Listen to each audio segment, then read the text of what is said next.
रमज़ान के शुरू होने से पहले एक गायनेकोलॉजिस्ट की ओपीडी में जो ज़्यादातर पेशेंट्स आ रहे होते हैं उनका एक कॉमन सवाल होता है कि डॉक्टर, क्या हम हमल के दौरान रोज़े रख सकते हैं, या अगर दूध पिला रहे हैं तो क्या हम दूध पिलाने के दौरान रोज़े रख सकते हैं। चलें, इन सवालों का जवाब देने के लिए हम आज इस टॉपिक पे बात करते हैं। मेरा नाम है डॉक्टर माला शाहानी और मैं as a consultant gynaecologist and obstetrician Altamash general hospital में क्लिनिक करती हूँ।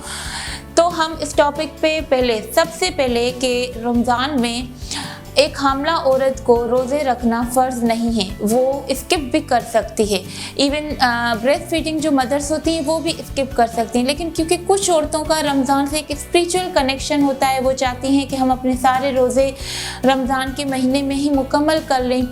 तो उन औरतों के लिए ये है कि हाँ, अगर आपकी सेहत आपको अलाउ कर रही है तो आप रोज़े रखेंगी। अगर आपकी डॉक्टर ने आपको बताया है कि आपके अंदर खून की कमी नहीं है, शुगर नहीं है, ब्लड प्रेशर नहीं है, या प्रेगनेंसी के दौरान जो भी पेचीदगी हो सकती है ऐसी कोई कॉम्प्लिकेशन नहीं है, आपके बच्चे की ग्रोथ भी सही जा रही है, तो आप बिल्कुल रोज़े रख सकती हैं, लेकिन कुछ प्रिकॉशंस के साथ। जैसे कि किसी का अगर फर्स्ट ट्राइमेस्टर चल रहा है, शुरू के 3 महीनों में जब एक औरत को बहुत ज़्यादा उल्टियाँ हो रही होती हैं और वो ज़्यादातर कुछ खा पी भी नहीं सकती है, तो वो डिहाइड्रेशन में भी जा सकती है या उसको इलेक्ट्रोलाइट इम्बैलेंस भी हो सकता है।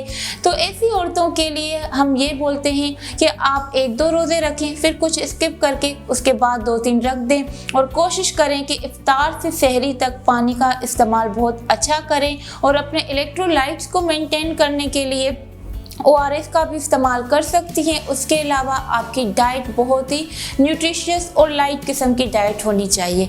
उसके बाद आ जाता है सेकंड ट्राइमेस्टर। काफ़ी औरतें बहुत अच्छा महसूस करती हैं, उनके पास एक एनर्जी भी होती है, वो चल फिर भी सकती हैं, चहल पहल भी करती हैं। तो ऐसी औरतें, अगर उनकी गायनेकोलॉजिस्ट ने डिक्लेयर कर दिया है कि यस, उनके अंदर खून की कमी नहीं है, कोई प्रेगनेंसी से रिलेटेड कॉम्प्लिकेशन नहीं है, तो वो बिल्कुल रोज़े रख सकती हैं, अपनी चहलकदमी भी हल्की फुल्की कर सकती हैं।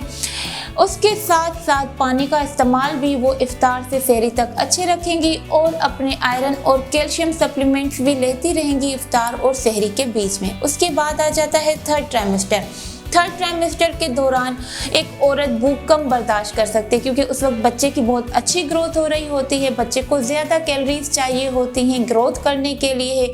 ऐसी औरतों के अंदर अगर भूख बर्दाश्त करने की हिम्मत है तो कोशिश करें कि वो रोज़े रखें, लेकिन वो भी 2-3 रोज़े साथ में रख के फिर स्किप करेंगे, क्योंकि ज़्यादा कैलोरी रिक्वायरमेंट की वजह से हो सकता है उनके यहाँ हाइपोग्लाइसीमिया ना हो जाए। तो हाइपोग्लाइसीमिया से बचने के लिए वो रोज़े स्किप करके रखेंगे। उनके लिए भी यही है कि इफ्तार से सहरी तक पानी का इस्तेमाल अच्छा करेंगे और एक बैलेंस डाइट रखेंगे। उस बैलेंस डाइट में उनमें फ्रूट्स, वेजिटेबल्स, अंडा, गोश्त, दूध का इस्तेमाल अच्छे से करेंगी। और हाँ, हार्टबर्न की कंप्लेन उस दौरान ज़्यादा हो रही होती है, तो कोशिश करेंगी कि मिर्च मसाले फ्राइड आइटम को अवॉइड करेंगे, समोसे, पकौड़े, जलेबी, ऐसी चीज़ों को अवॉइड करेंगी, और सहरी के दौरान बहुत ही हल्का फुल्का सा खाना खाएंगी।